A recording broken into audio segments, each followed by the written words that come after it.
What do you think is the greatest anime ever made? Naruto? Fuck you. You're wrong.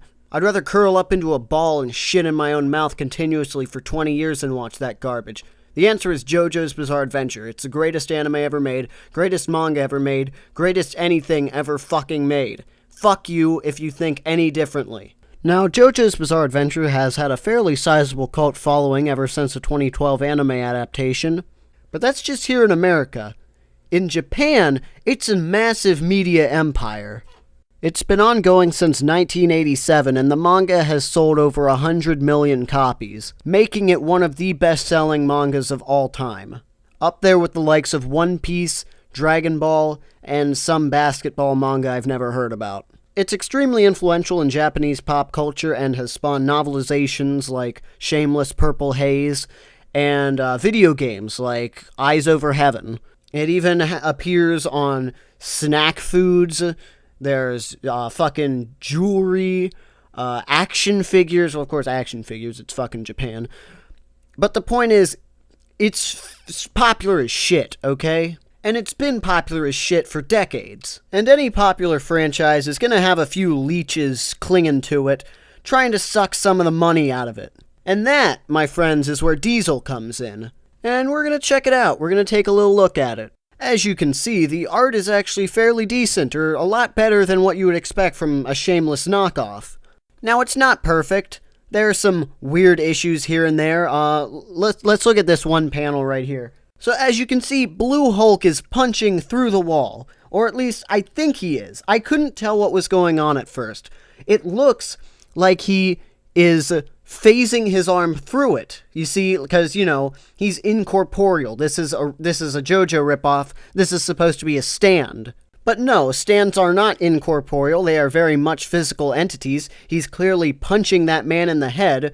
So why does it look like his hand has just been cut out of like a piece of paper with scissors? And the guy he punched isn't reacting like he was punched. He looks like he's leaning down as if he forgot to tie his shoe. And then in the next panel, he's just gone. Now, in a comic, you're supposed to tell a story using pictures, but that isn't gonna work if the pictures make no fucking sense. Then, in the next panel, both the guards are leaning against the wall with blood splatters on the wall behind them. But that's not how they were attacked. They were attacked away from the wall. Why would there be blood on the wall behind them if the attacker was coming from behind the wall? This guy right here shouldn't even be anywhere near the wall after a hit like that. I mean, unless he really is just trying to tie his shoe.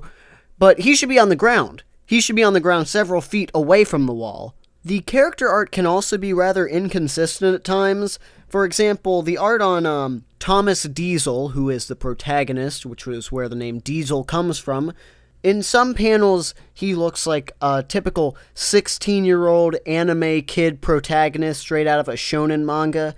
In other ones, he looks like Gil Thorpe. Other than that, the art is fine. I kind of like the design of the main Star Platinum ripoff. As far as ripoffs go, it actually looks kind of nice, sort of simplistic and appealing. Kind of reminds me of something you'd see on Liquid Television back in the 90s. The rest of these stand ripoffs, they're bad. They just look shitty. They are so generic. They are very, very Americanized versions of what a stand would be.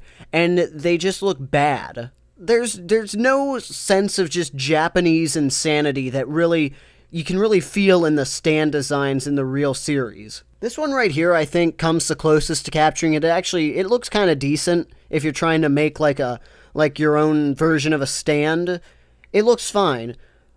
It's still off, though. It doesn't capture the feeling. The worst one, though, is this black girl's stand.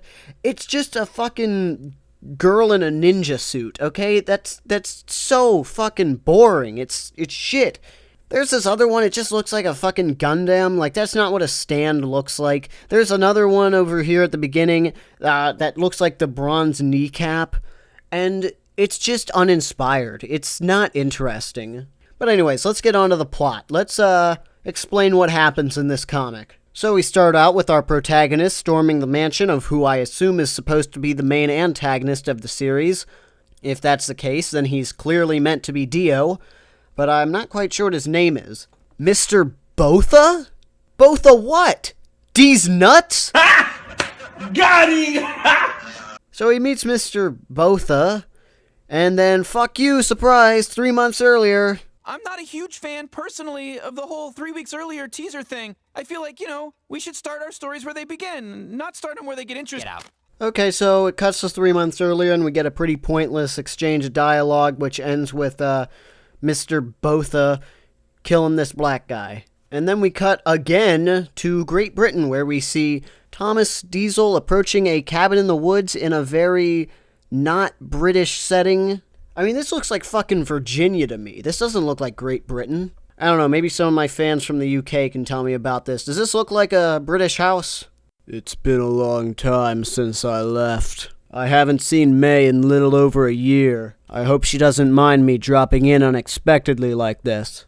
But I want to surprise her. Who the fuck is May? Who's May?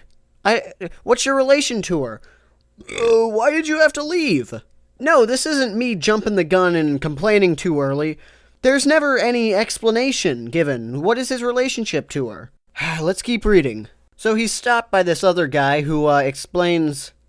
Wait a minute. What the fuck? I sense you're a stand... Are you fucking kidding me? They didn't even bother to hide it. They're straight up calling them stands. Stand users. They are just using the lingo from the real thing. Oh my god. Talk about fucking shameless. This is the stuff that just really pickles my shit, okay? It's so soulless. Just a husk. It's nothing. And it's bad nothing. And you're gonna see why. I'm gonna keep going. You're gonna see why it's so bad. So they duke it out for a second. It turns out this guy's name is Joseph. Probably just a coincidence, honestly. Until, May breaks up the fight with her stand. And I've said before, this is probably the worst looking stand in the entire comic. And I said earlier that this Blue Hulk guy kind of has an appealing design, but really... he just doesn't hold a candle to the original OG Star Platinum, alright? You could say it's subjective and all, but here are the facts. Mr. Booberry here has not appeared on Chinese bootleg penis pills, and for that reason, Star Platinum is the clear winner here. Also, this guy has an electric-based stand, sort of like Red Hot Chili Pepper, but then this girl May comes in, and from the looks of it, so does she. She also has a stand that has, like, electric powers. So, what, they just have the same type of stand? She goes up to him, he's like, oh, okay, I see. So our stands are the same type of stand. So May introduces him to a few other people, and it just feels rushed. You know, we don't know these people. We don't get time to learn who they are. See, in the original Stardust Crusaders, we meet Joseph, then we meet Jotaro, then we meet Avdol, and then Kakyoin, Polnareff, and Iggy. There's clear-cut reasons why they're there, and they all get fleshed out. They have personalities, they have motives, and all that good shit. That's just absent here. All we get is like a roll call. We get Alex Oliver, Azizi, and Jet Li? Jet Li? What? Why is Jet Li here? Why is Jet Li here? That's not really how you spell his name, but that's fucking Jet Li. He's Asian. That's Jet fucking Li. This is 1997. What's he doing trying to fight Mr. Botha? He should be on the set of Lethal Weapon 4. Amy reveals that they've all gathered here today because of the death of her father. I guess that was the guy at the beginning who got killed, although, you know, not all black people are related. I don't have to be racist. Could have just been some guy.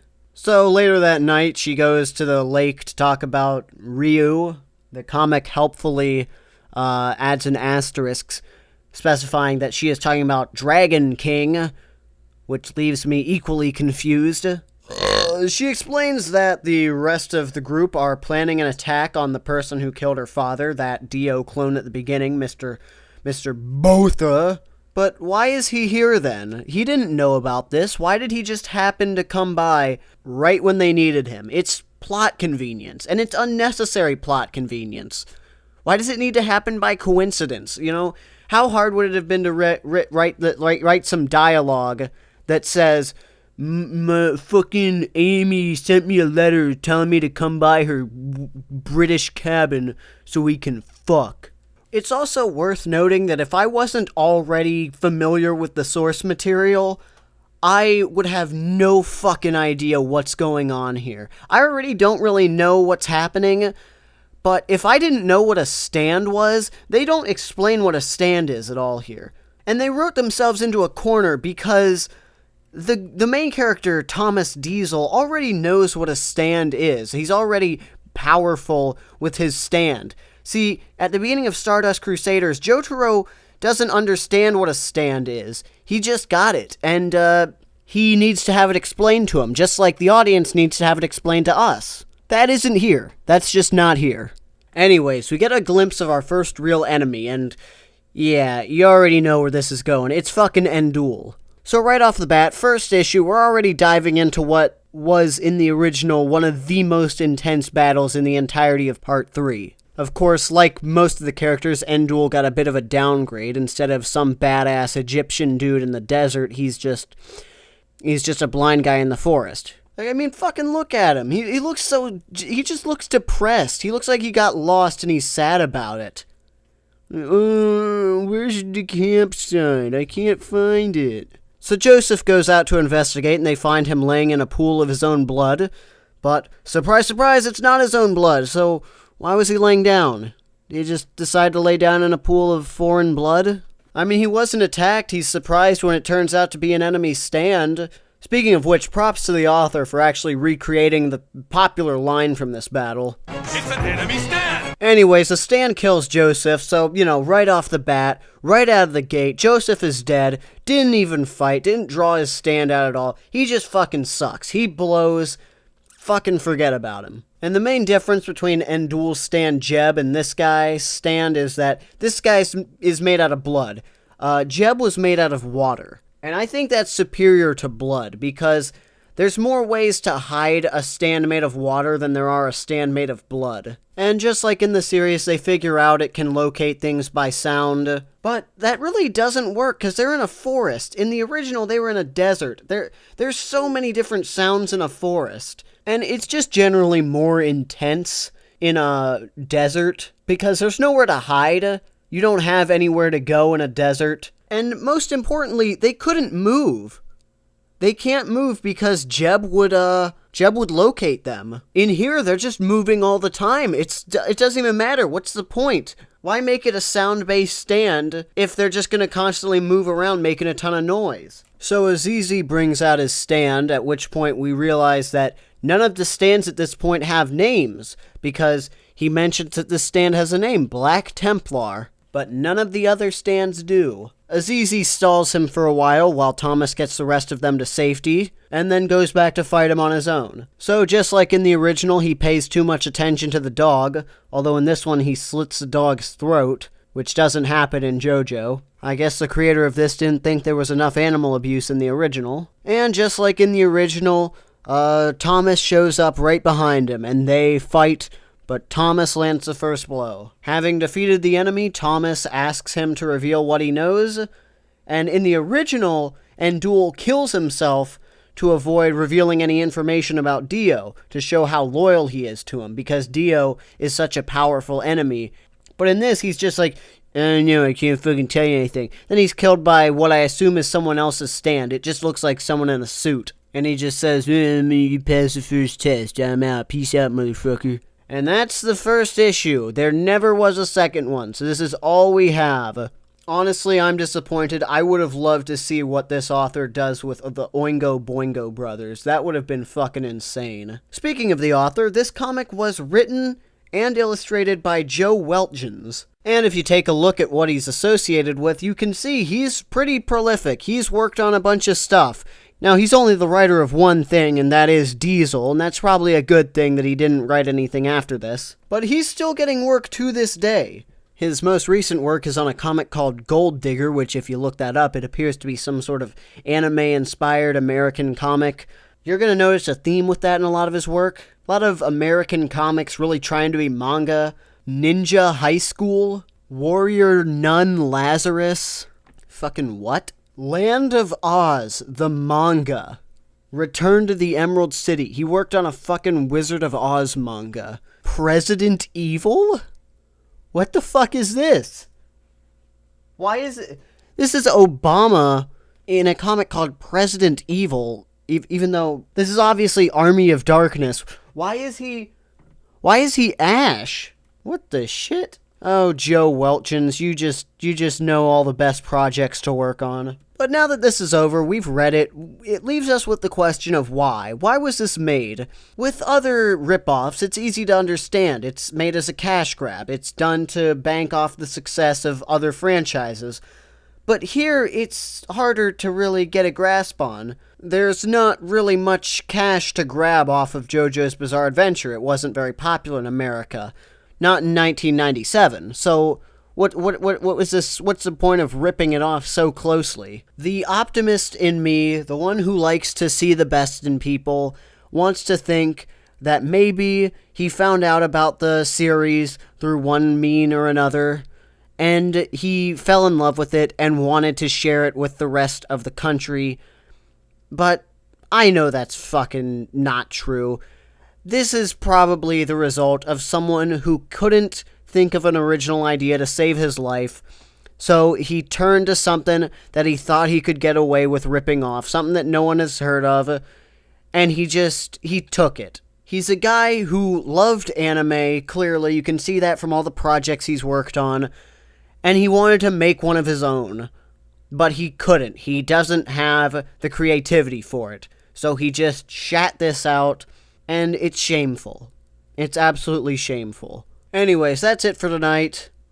Have a nice day, everyone. Hope you enjoyed. I'll see you next time. Have a nice day. I think I already said that. Fuck you. Thanks for watching, guys. This video goes out to Little Piggy, Donald Kent, Atlas Moon, and Colin Mitchell. I appreciate the support so freaking much, you guys. Love y'all.